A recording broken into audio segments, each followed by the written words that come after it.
اچھا دیکھیے، یہ ہماری ابھی کہانی کنٹینیو ہے. ہماری کوشش ہے کہ اس کہانی کو بہت جلد اس کو مطلب اینڈ کر دیں، اینڈ کر دیں. تو بہرحال ہم کنٹینیو کرتے ہیں اس آگے کہانی کو کہ رمیسا کی جو فیملی ہوتی ہے وہ دیکھ رہی ہوتی ہے کہ رمیسا کی جو سسرالی ہوتے ہیں ان کے وہاں جو دو بھابھیاں پہلے سے ہوتی ہیں وہ بالکل نوکرانی ہی بنی ہوئی ہوتی ہیں، اور جو حکم جو ہوتا ہے وہ نند کا چل رہا ہوتا ہے، بڑی نند کا جن کا نام لبنہ ہوتا ہے. وہ بہت دیر کے بعد جو جب رمیسا کی سانس اور سسر نند اعتراض کرتی ہیں کہ یہ ہے وہ ہے. بہرحال پھر اس کے بعد جو ہے علی کے جو والدین ہیں یعنی کہ رمیسا کے جو سسرالی ہیں وہ ریفریشمنٹ منگاتے ہیں. تو ریفریشمنٹ بھی کافی تھرڈ کلاس کا وہ منگاتے ہیں، اور کیونکہ رمیسا کے سسرال والے کہ حالانکہ غریب نہیں ہوتے ہیں، پیسے والے ہوتے ہیں، لیکن وہ پیسہ نہ مہمانوں پہ خرچ کرتے ہیں، نہ مطلب نہ مہمانوں کی عزت کرنے پہ پیسہ خرچ کرتے ہیں، نہ کسی کی مدد کرنے کے لیے پیسہ خرچ کرتے ہیں.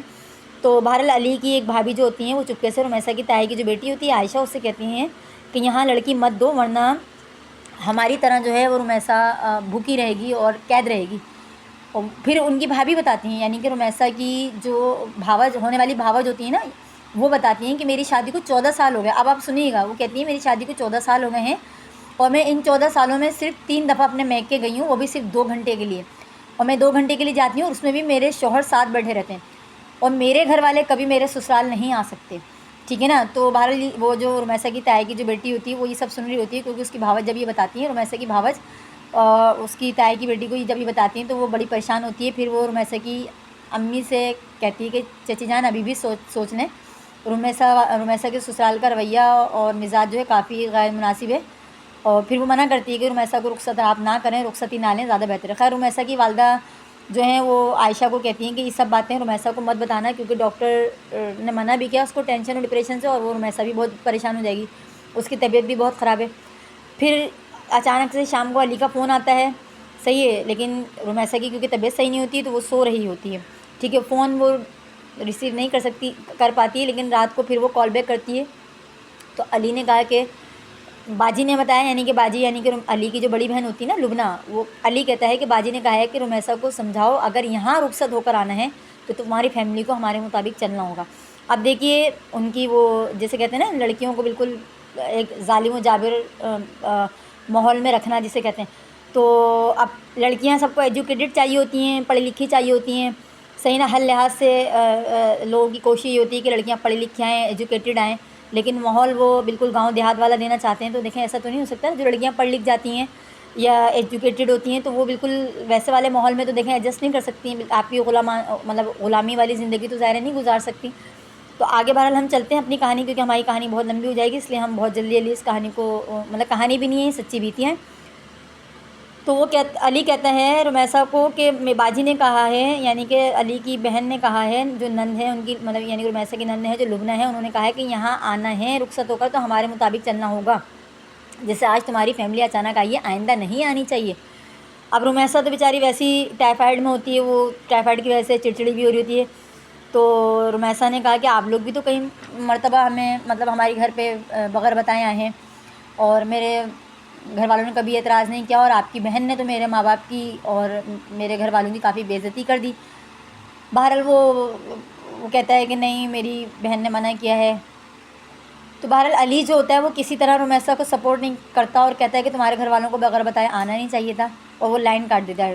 بہرحال ڈاکٹر جو ہوتے ہیں ٹائیفائڈ کے جو ڈاکٹر ہوتے ہیں وہ رمیسا کو جلد کے ڈاکٹر کے پاس بھیجتے ہیں، کیونکہ ٹائیفائڈ کی میڈیسنس کی گرمی کی وجہ سے رمیسا کے اسکن پہ کافی دانے نکل رہے ہوتے ہیں، اور کیونکہ شادی بھی قریب ہوتی ہے تو جو ٹائیفائڈ کے ڈاکٹر ہوتے ہیں وہ اسکن کے ڈاکٹر کے پاس رمیسا کو ریفر کرتے ہیں.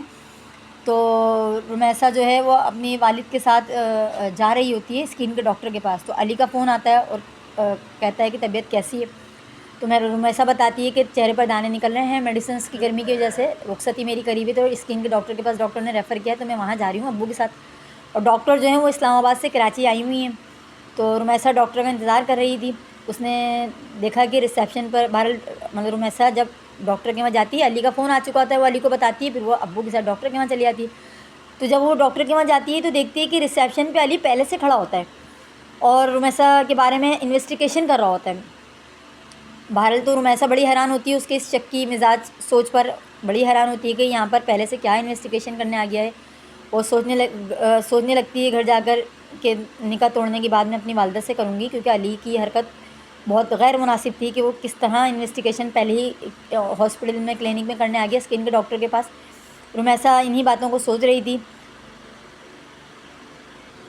بہرحال پھر علی جو ہے وہ ویٹنگ روم، مطلب رمیسہ جب جاتی ہے تو دیکھتی ہے کہ ویٹنگ روم میں علی پہلے سے بیٹھا ہوا ہوتا ہے اور رمیسہ کے مطلب برابر میں آ کے بیٹھ جاتا ہے۔ رمیسہ بتاتی ہے کہ والد صاحب بھی آئے ہوئے ہیں، والد صاحب سے، میرے والد صاحب سے سلام دعا بھی کر لیں۔ تو بہرحال پھر وہ رمیسہ کے کہنے سے رمیسہ کے والد کو سلام کرتا ہے اور رمیسہ کی برابر والی کرسی پر آ کے بیٹھ کر پوچھنے لگتا ہے کہ تمہاری عمر کیا ہے، کہیں ایسا تو نہیں کہ زیادہ عمر کی وجہ سے تمہاری ایج زیادہ ہو گئی ہو جس کی وجہ سے تم یہ سب کروا رہی ہو۔ تو کیونکہ یہاں جو ساری عورتیں بیٹھی ہوئی ہیں وہ تو کوئی بوٹاکس کروا رہی ہے، کوئی کچھ کروا رہی ہے، تو ایسا تو نہیں تم زیادہ عمر کی ہو۔ تو رمیسہ کو بڑی حیرانگی ہوتی ہے کہ یہ اتنا پڑھا لکھا لڑکا جو ایم ٹیک کر رہا ہے اور ایک مشہور کمپنی میں جاب کر رہا ہے، پڑھا لکھا ہے، باشعور ہے، اور مطلب علی کی بات کرتی ہے رمیسہ کہ علی کس طرح کی ایک کیسی سوچ رکھنے والا، شک کرنے والا آدمی ہے۔ یہ سب باتیں سن کے رمیسہ جیسے صدمے میں چلی جاتی ہے، اور وہ یہ سوچ رہی ہوتی ہے کہ علی کو اس وقت میری طبیعت پوچھنی چاہیے تھی، نہ کہ اتنی الٹی سیدھی باتیں کر رہا ہے، اور وہ علی کے ان سوالات کو سن کے بڑی حیران ہوتی ہے۔ خیر پھر رمیسہ علی کو یہی کہتی ہے کہ آپ کی جو بہن ہے وہ میرے اسکول میں میرے ساتھ پڑھتی رہی ہیں، مطلب پڑھاتی رہی ہیں، رمیسہ جو ہے وہ علی کو یہ بتاتی ہے کہ آپ کی جو بہن پروین ہے وہ ان کو میری عمر پتہ ہے کیونکہ وہ میرے ساتھ ٹیچنگ کرتی رہی ہے، صحیح نا؟ تو بہرحال پھر وہ بتاتی ہے تو علی کہتا ہے کہ اچھا ٹھیک ہے، آج میری باجی جو ہے نا آپ کے گھر پہ آئیں گی تو تم ان کو اپنا میٹرک کا سرٹیفکیٹ بھیج دینا۔ تو رمیسہ بڑی حیران ہوتی ہے، رمیسہ بڑی شاکڈ ہوتی ہے اس قسم کی علی کی باتیں سن کر۔ ایک دم سے رمیسہ جو ہے وہ آپ یقین کریں بے ہوش ہو کے گر جاتی ہے۔ اس کو سمجھ میں نہیں آ رہا ہوتا کہ مطلب یہ وہ کس قسم کی باتیں کر رہا ہے، کتنا گھٹیا قسم کی سوچ رکھنے والا لڑکا ہے یہ۔ اور رمیسہ کیونکہ ڈاکٹر تو ویسے ہی کہہ چکے ہوتے ہیں کہ ان کو ٹینشن اور ڈپریشن سے دور رکھیں، بہرحال رمیسہ جو ہے وہ بے ہوش ہو کر گر جاتی ہے۔ انشاءاللہ یہ کہانی ابھی ہم بس آخری قسط میں مشتمل کرتے ہیں کیونکہ بہت لمبی ہو جائے گی۔ ہمیں یوٹیوب کی پالیسی کو بھی مد نظر رکھنا ہے کہ اتنی زیادہ لمبی ٹائم ڈیوریشن کی ہم ویڈیو بنا نہیں سکتے۔